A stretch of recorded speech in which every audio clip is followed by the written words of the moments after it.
Hello, hello, hello. Ah, nakakahiya 'to, ah. Ah, ah, Basta mabilis na explanation paano gawin yung spreadsheet. So, familiarize muna yung button, merge, alignment, color, tas yung border. So, if gagawa ka sa mismong spreadsheet yung payroll, most likely i-edit mo na. So, kunyari ito, tatlo gusto ko dito, merge. So, magkakasama na yan. Pwede pag nilagay ko yung kunyari ito, magkakasama na siya. So, yun. Pwede mo edit. Yan. Diba? Pwede mo siya tanggalin. Yun lang. Tapos, pwede mo yun, ganyan, center. Pag nilagay mo na yung type mo, gitna. Ganun lang. Then, yung mismo setup. So, ang ano nun is gross salary, name, then, basta yun. So, name, basic salary or wage, basta yun. Then, hourly rate, or number of OT, which is overtime. Then, overtime pay. Yes, then, allowance. Tapos, uh, gross income at per salary. Tapos, ito, itong tatlo. Kasi mali to dudes and merge. Dapat dalawa lang. Uh, Tapos, ito, kakasama. Kasi, focus niyan is overtime. Kung mamaya na yung kulay, ito ang Marte boy. Tapos pag gusto mo extend, ganyan mo lang. Ako, diba?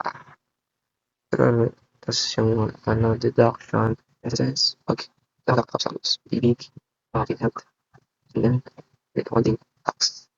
Diba? And then, taxable income.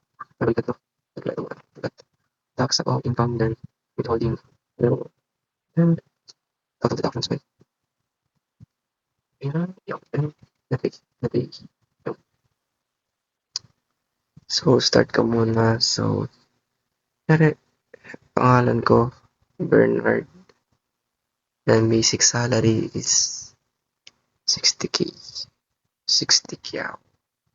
Then, for the hourly rate, ganito lang yun.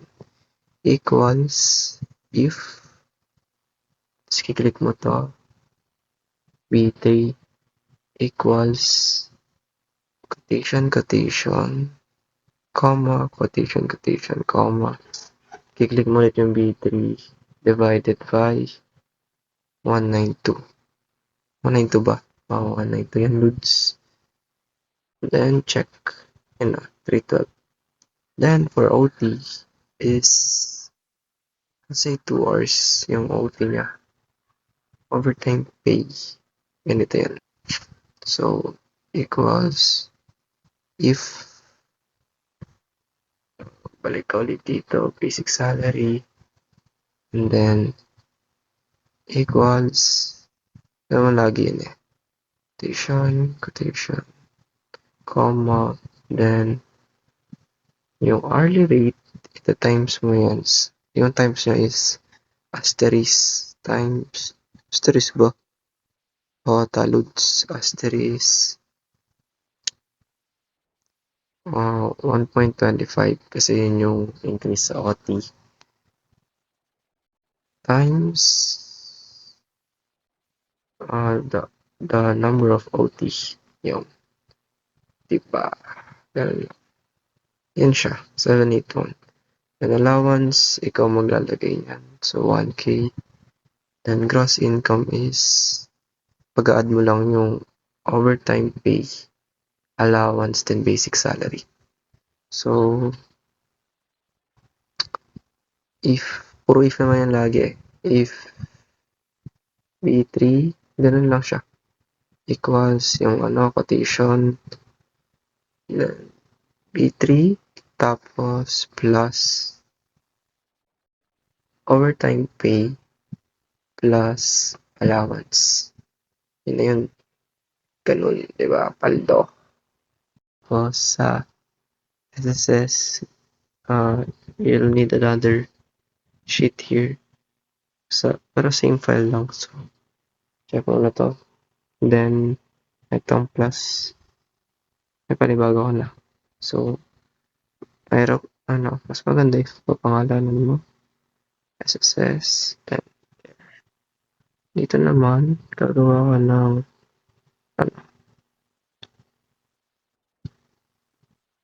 gawa ka ng table para sa SSS and withholding tax. SSS, and I think it's range, wait lang. Kasi nagtitable yan. Wait pa. Minimum range, and then employee. So, dapat hanggang 34750 yan. So, dito. So, pakita mo to. Punta dito. We'll put minimum range, and then employee. Dito, start ka muna sa 1. And then, sa next is 5,250. Yan. Tas, dito, may trick na yan dito sa, So, eto, di ba? Wait lang. If muna. Tuduyain natin siya. So, if eto, and then equals quotation, oops, balik, comma, quotation, comma, 5,250 plus 500. So, after mo malagay yung command, di command, formula, atake mo lang to, then, let's say dito, kasi I think sobra na yun, boy, 55, click mo lang ulit, then, autofill. Kulang pala, unlog. Autofill, 34750 dapat ang goal. So, there. Delete na lang natin to. Yan. Goods na. Ito naman is, ang common difference niya is 25, I think. So, ganun yung gagawin mo. So, ang start niya is 250. 250, then, lalagay ko lang dito is equals, yun pa rin, same amount, if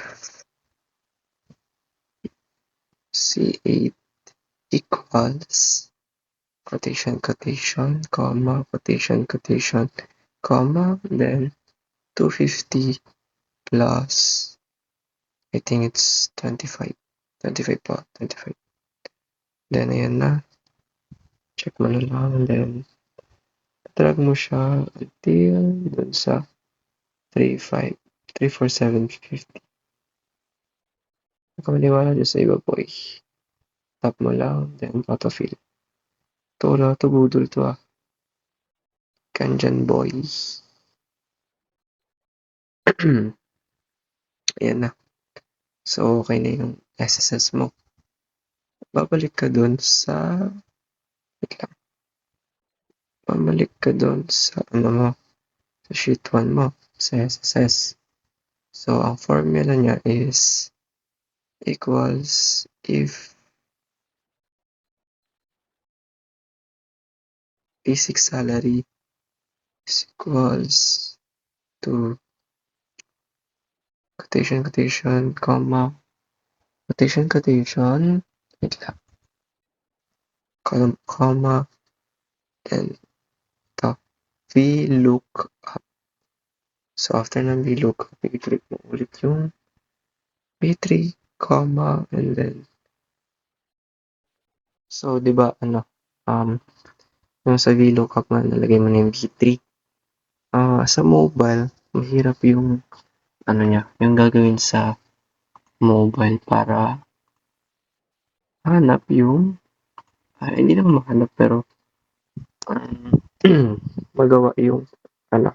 So, ang gagawin mo is kaya natin yung other sheet na SSS para mas madali. So, SSS and then exclamation and then yung i-keep in mind mo yung yung first part, yung minimum wage, then last part nung customer. So, balik tayo, di ba? Yan, lagyan natin yan. Yung SSS. So, andito ulit tayo sa SSS. So, you need to keep in mind yung ito, kunyari, ito yung row nito. Ang row niya is B7. And then, yung sa dulo, remind mo, C68. So, B7 and then C68. Maganda ko ito-type mo to. So, B7, C68. So, dito natin lagyan. B7, C68. Ayun. Tapos, babalik ka dito. SSS, B, tapos, lalagay ka ng dollar sa gitna. 7, then, ito, yung colon, and then C68, diba? So,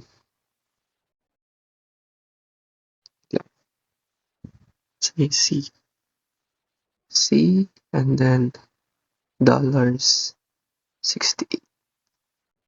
Ilagay natin yung dollar sa gitna para hindi na mahirapan, hindi nagagalaw yung automated natin. So, comma, lalagay mo 2, and then, comma, true.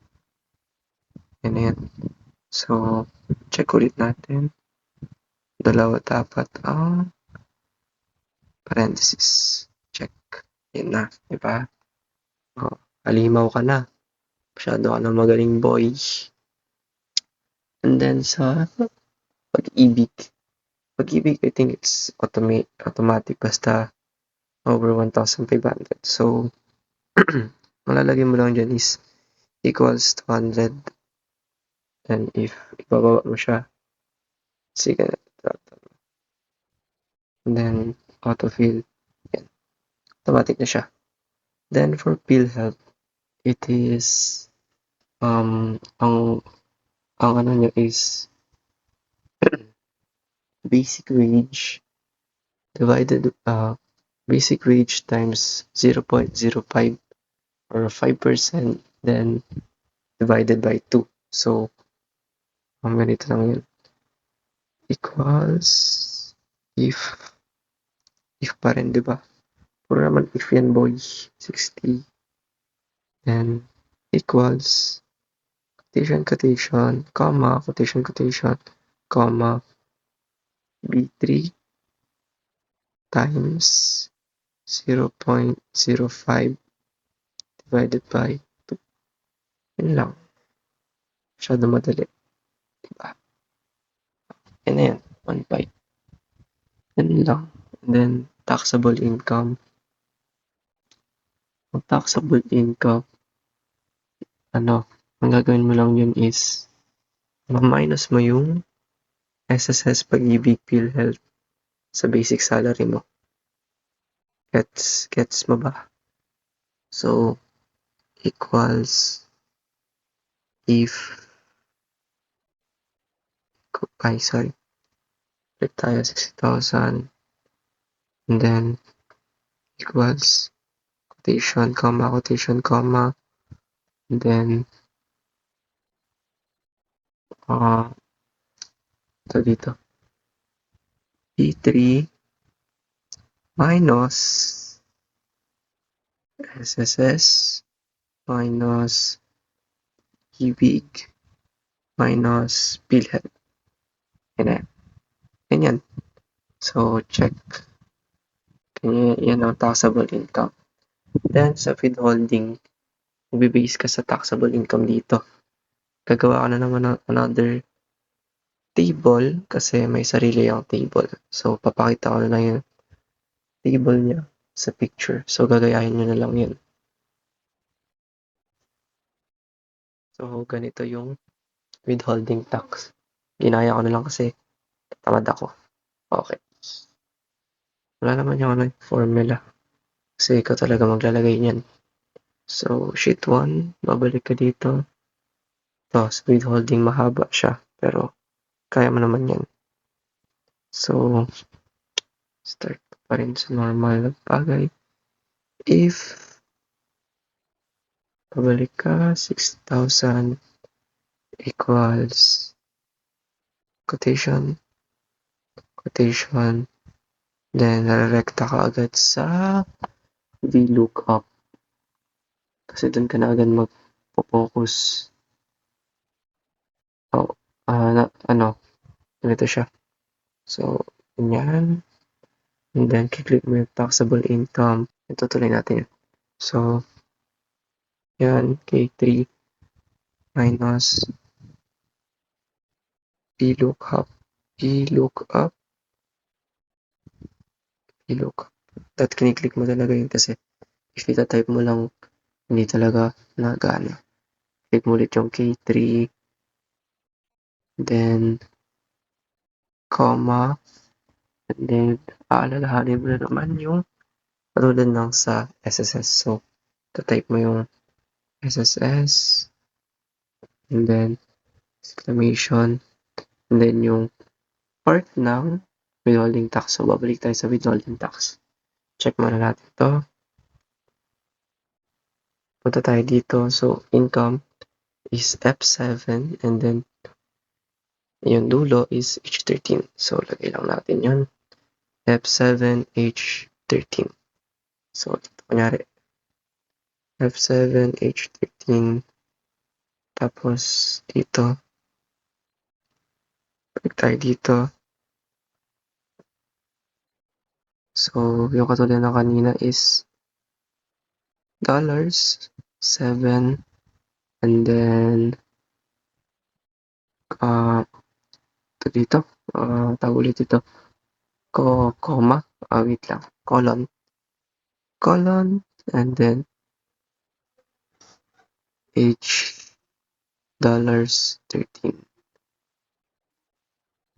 comma, 1, comma,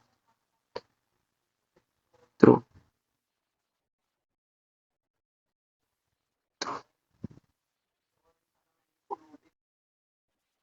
So, di ba?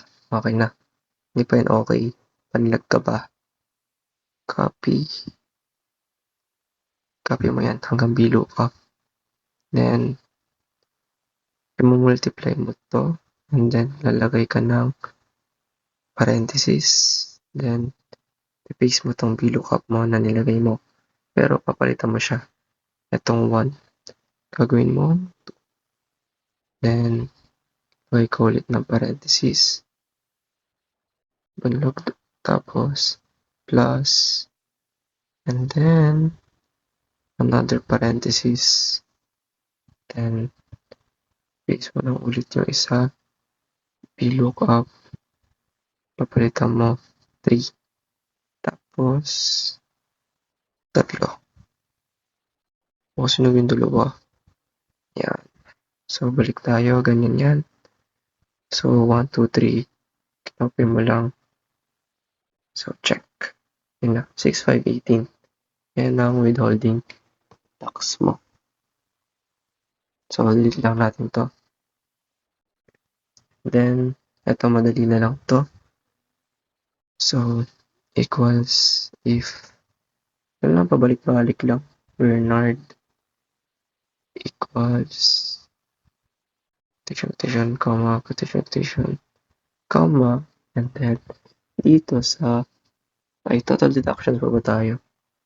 Total deductions. So, ito, SSS plus Pag-ibig plus PhilHealth and plus withholding tax. Ganun lang yun, bro. Yun na yun. Check mo na. So, 9968 and then for NetPay. Yung NetPay, ito na yun. Ibabawas mo yung total deductions sa mismong gross income mo. So, ganito lang yun. Ganito lang yung pre. If pabalik ka na naman kay Bernard equals quotation, comma, quotation, comma, and then kiklik mo tong si gross income. And then, minus by total deductions. Yun na.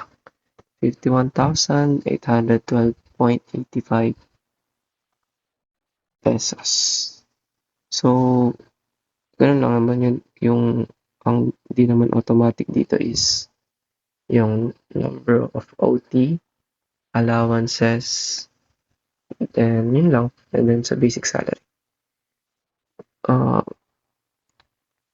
Siya ay madali lang. Ewan ko. Basta ikaw bahala, boy. Buhay mo yan. Then, let's say gusto mong dagdag. Pangalan natin, Mea. Tapos halagay mo 90k kasi paldo. Tapos, lalagay mo lang yung needed mo, yung gusto mo, yung kailangan. So, number 43, then allowance niya is 1k. Ulit. After mo malagay kasi, kaya dapat ilagay mo agad yung formula sa taas kasi after mo ma-fill up yung next na ta-track down mo lang yan and then autofill, ayan na agad, overtime pay, autofill,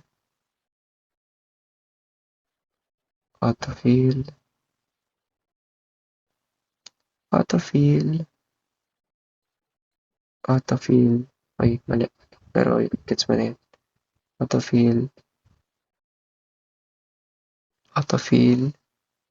yun lang, ay mali, kumag, autofill, yun lang, diba? Madali lang siya. Sure ka ganito to loads. Withholding. Tama. Yan. Yan lang naman siya. Yan. Thank you. Bye-bye. Nakalimutan ko sabihin, pre. Kung pinapanood mo to, sana bigyan mo ako ng pera. 20 pesos lang to. Nag-effort pa ako, loads. Mahiya ka naman. Pagmamahal lang. Thank you. Sana may natutunan ka. Thank you. Bye-bye.